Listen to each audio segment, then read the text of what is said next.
Guys, how's it going? Welcome back to my YouTube channel. So today, this weekend I'm actually down in Devon again. Spend literally half my life down here. It's pretty crazy actually. Basically, yeah, I'm down here in Devon because it is Easter weekend and I'm going to be down here celebrating it with my families. We're going to be going on a little outing today. Happy Easter weekend, everyone. I hope everyone is going to have an amazing time. So today, what I wanted to chat to you guys about was actually, in fact, the SACCONEJOLYs. Now, SACCONEJOLYs have decided to rebrand themselves. They are rebranding.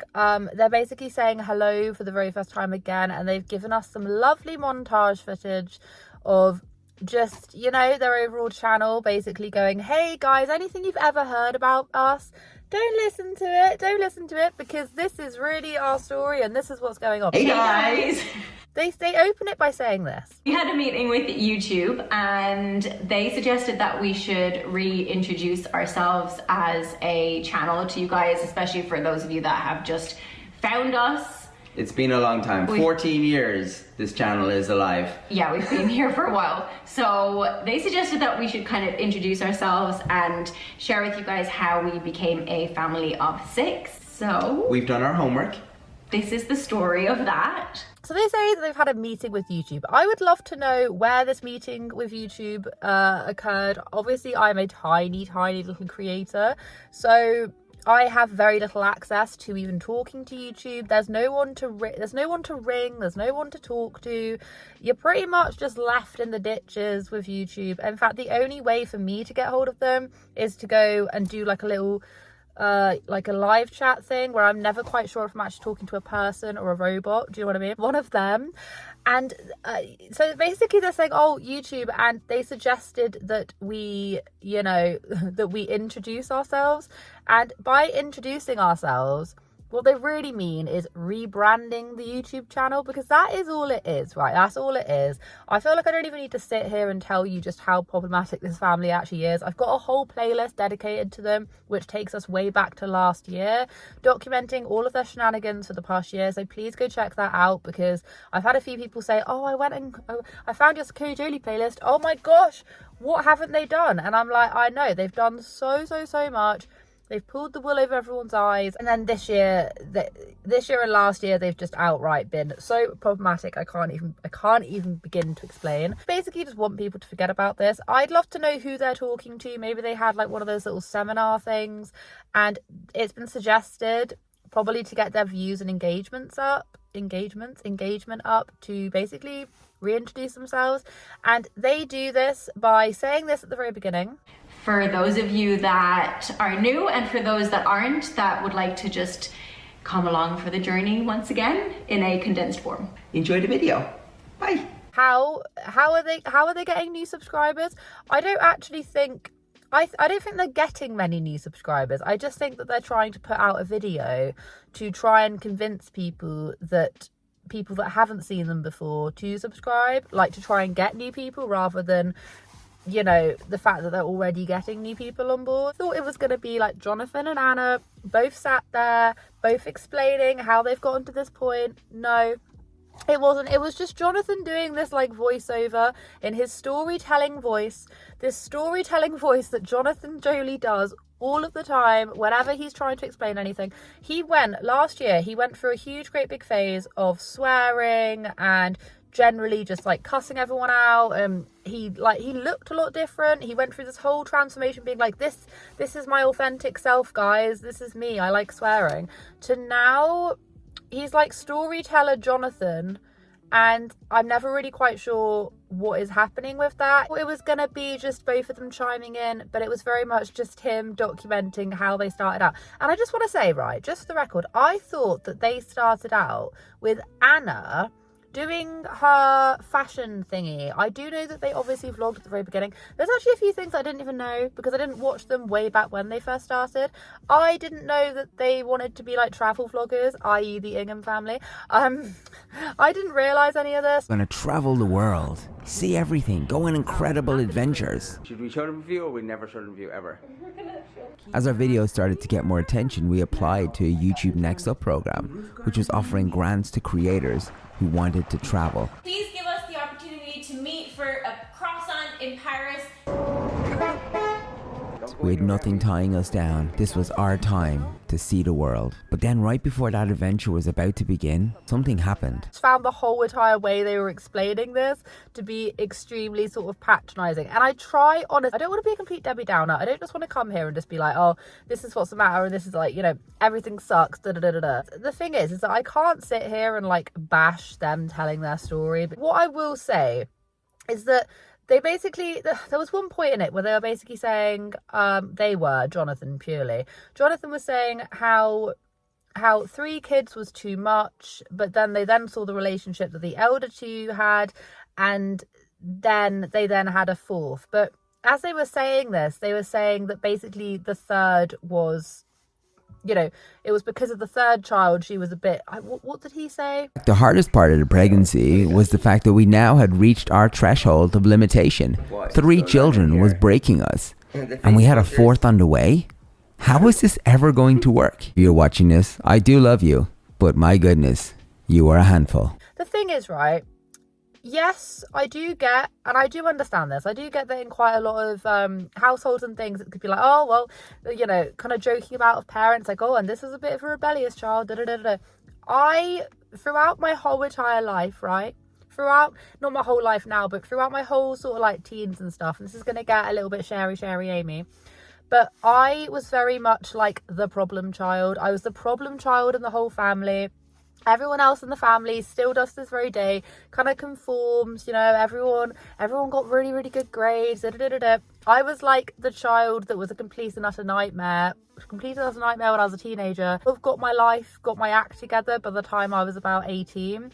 But basically all the way through, from the moment I could talk until that point in my life, I was just a little bit, I was known as the problem child. And even to this very day, when I go for like family gatherings and all that kind of stuff, that kind of stuff is still brought up. To this very day, no one will let it go. And to sit here and for me to be like, oh, it didn't affect me, it is lying, because it does affect me, because I don't feel like you should keep on bringing up stuff that obviously was out of your control when you were younger, and all of this. But I felt bad for the child, because I don't want them to see that when they're older and maybe have like negative connotations towards that. And maybe this is just me like self-projecting, like this might very well literally be me self-projecting, but I just know what it feels like to be known as like the problem child or the odd one out of the family. And I have noticed that they have sort of referred to this child as being a bit of a problematic, being a bit difficult, being a little bit stubborn, being a little bit abrasive, whatever the words and terminology and whatever they were using. I have heard them say this kind of stuff before. I don't think it's nice anyway to hear, but I do obviously understand that you're going to have that kind of banter within the family, but I do think that it will just sometimes it just gets taken too far. Also, you just don't really want that broadcasted to loads of people. I mean, they're so small, like it doesn't even matter. I feel like most children are a little bit difficult anyway. And Jonathan saying, oh well, we had the 4th, and oh, it was just great, it was just sunshine and rainbows. And it's like, are you saying like, how come it went from being so difficult to then so good? Like, are you saying that the 3rd child was just so problematic, but then the 4th one came along and they were great? Like, are you comparing siblings? Or he was so happy, he was so relaxed, and he reminded us of our firstborn child. And then he did the unthinkable. We came home and he made everything better. He made our life easier. So 3 was our breaking point. But for some reason, 4 was the solution. They are making it quite obvious, the kind of favoritism within. Anyway, Ash, is all I'm going to say about it.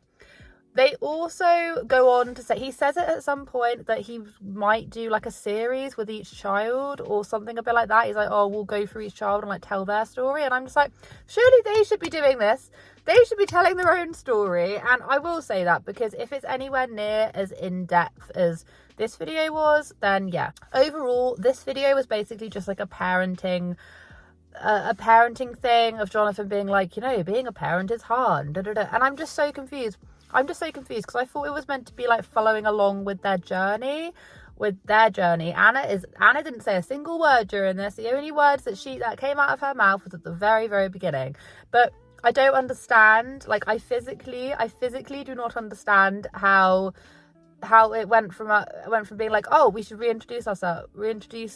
ourselves to you guys, to then being literally like a parenting masterclass. Not entirely sure who this is meant to be for, because people clicking on it, you're not getting a whole lot of information, really.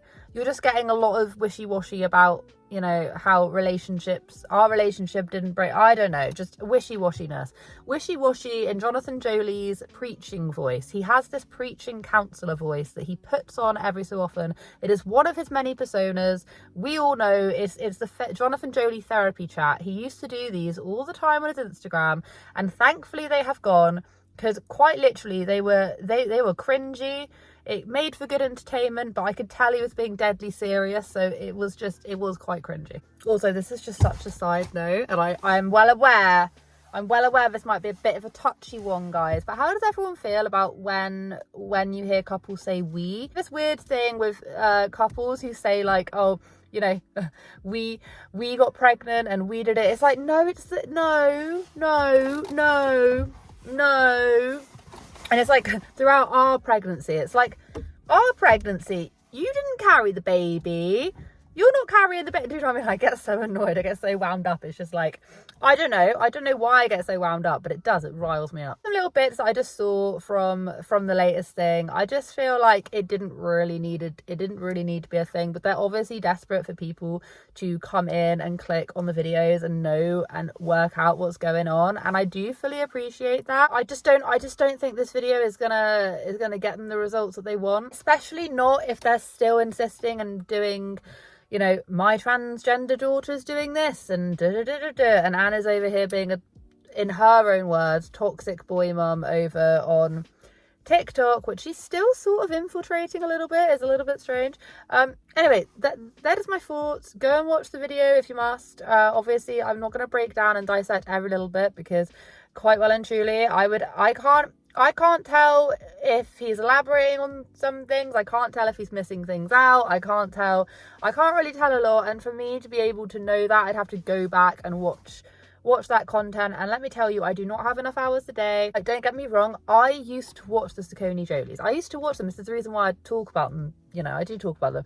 They were like the very first family channel that I ever A, covered on here, but then B, watched ever years ago. I will not talk about mummy vloggers, talk about family channels. And so that was about 6 years ago or something. So anything that happened before then, I'm just sort of a little bit lost. It's a bit of a haze. Anyway, yeah, so I'm sure you guys are going to comment on that. And yeah, I'm going to go and enjoy the rest of the Easter with my family. And I hope you guys do too as well. Have a wonderful day wherever you are in this world. Take care of each other, take care of yourselves, and I'll catch up with you guys in the next video.